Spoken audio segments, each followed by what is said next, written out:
नमस्कार, मैं डॉक्टर अभिषेक पारिक। आज मैं आपको आशा डिजिटल हेल्थ ऐप के बारे में बताऊंगा कि किस तरह से हम लोग आशा हेल्थ ऐप पर सर्वे कर सकते हैं और गांव के जो परिवार हैं उसको जोड़ सकते हैं। तो आशा सहयोगिनी अपने मोबाइल ऐप के प्ले स्टोर में जाकर आशा डिजिटल हेल्थ ऐप को डाउनलोड कर लें। इस तरह का इंटरफेस जो आपकी स्क्रीन पर दिख रहा है, ऐसा ऐप हमें डाउनलोड करना है। डाउनलोड करने के बाद हम उसे ओपन करेंगे। ओपन करेंगे तो हमें इस तरह से इंटरफेस दिखेगा, जिसमें भाषा का चयन हमें करना है, लैंग्वेज को सिलेक्शन करना है। जिसको हिंदी अच्छा लगे हिंदी कर सकता है और जिसको इंग्लिश अच्छा लगे इंग्लिश कर सकता है। उसके बाद हम लोग देखेंगे लॉगिन का ऑप्शन है। मोबाइल नंबर इसमें आशा के जो जुड़े हुए हैं वो इसमें हम लोग डाल देंगे। मोबाइल नंबर डालने के बाद में हम लोग देखेंगे इसमें लिखा हुआ है पिन भरें। तो हम लोग इसमें अपना जो पिन जनरेट कर रखा है वो अपन पिन इसमें डालेंगे, जैसे कि 1 2 3 4। ठीक है, उसके बाद हम इसे लॉगिन करेंगे। लॉगिन करने के बाद ये जो तीनों जानकारियां हैं ये कंप्लीट होने के बाद हमें इस तरह से इंटरफेस में दिखेगा। इसमें आशा का नाम हमें दिख रहा है कि किस आशा का हमने इसमें ओपन किया है। इस तरह से कंप्लीट हमें इंटरफेस दिखेगा। अब हम इसमें परिवार को जोड़ेंगे। किस तरह से हम लोग इसमें परिवार जोड़ेंगे? आप लोग परिवार जोड़े पर क्लिक करेंगे।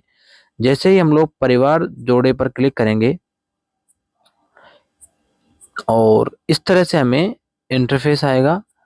हम लोगों को इस तरह से दिखेगा कि कैसे कैसे हम लोग 4 ऑप्शन के द्वारा हम लोग परिवार के सदस्यों को जोड़ सकते हैं। तो जनाधार, आधार और मोबाइल नंबर या फिर डायरेक्ट। तो हम लोग सोचते हैं कि जनाधार से सभी परिवार के सदस्य इसमें आ जाएंगे, तो हम लोग जनाधार से इसमें कर देंगे और इसे हम सहमति दे देंगे। हाँ, अब जनाधार जो नंबर है वो इसमें फिलअप करेंगे, भरेंगे। जैसे ही हम लोग जनाधार के जो नंबर है इसमें भरेंगे, जैसे कि एक पर्सन है उसका हम लोग जनाधार लेकर इसके नंबर भर देते हैं।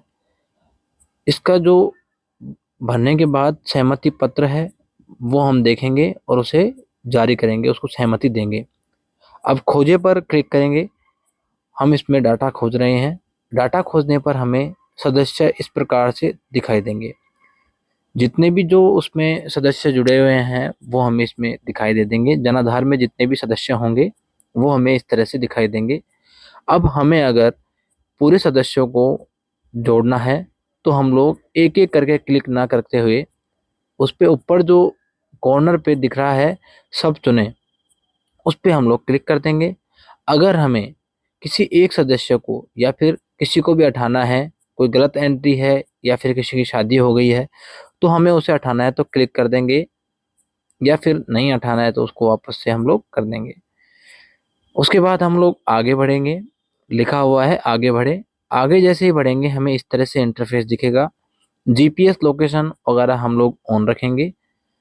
उसके बाद हम लोग देखेंगे कि किस तरह से हम आगे बढ़ेंगे। सीता देवी जैसे पेशेंट का नाम, टूंडाराम ईटीसी हमें दिख रहा है। अब इसमें मुखिया का नाम हम जोड़ेंगे। कोई भी इसमें मुखिया का नाम जोड़ सकते हैं। जो भी इसमें सदस्य आ रहा है इसमें से एक मुखिया का नाम जोड़ देंगे, या तो मेल का या फीमेल का। या फिर हम देखेंगे इसमें आगे लिखा हुआ है पूर्ण पता। अगर इसमें पता सही आ रहा है तो भर देंगे, नहीं तो आगे बढ़ेंगे। अब इसमें आगे बढ़ने के बाद हम लोग देखेंगे कि कितने इसमें जो घर की संख्या है इसमें। इसके बाद हम लोग घर की संख्या इसमें एंटर करेंगे। पूर्ण पता हम लोग इसमें ऐड करेंगे कि इसमें गली, मोहल्ला या फिर गांव का नाम या फिर गली का नाम जो भी है हम लोग इसमें एंटर करने के बाद हम लोग देखेंगे कि इसमें आगे लिखा हुआ है घर की संख्या। आशा सहयोगिनी ने जिस तरह से इसको मार्क कर रखा है उसी तरीके से हम लोग इसे घर की संख्या इसमें एंटर करेंगे। घर की संख्या एंटर करने के बाद कि ये इतने नंबर का घर है, उसके बाद हम डाटा सेव करेंगे। डाटा सेव हम लोग जैसे ही करते हैं हमें इस तरह से इंटरफेस दिखेगा। आगे बढ़ेंगे।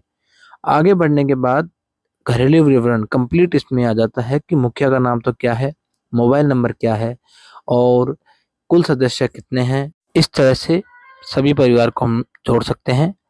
आगे हम इसका सर्वे करना सीखेंगे अगले वीडियो में। बहुत बहुत धन्यवाद सभी का।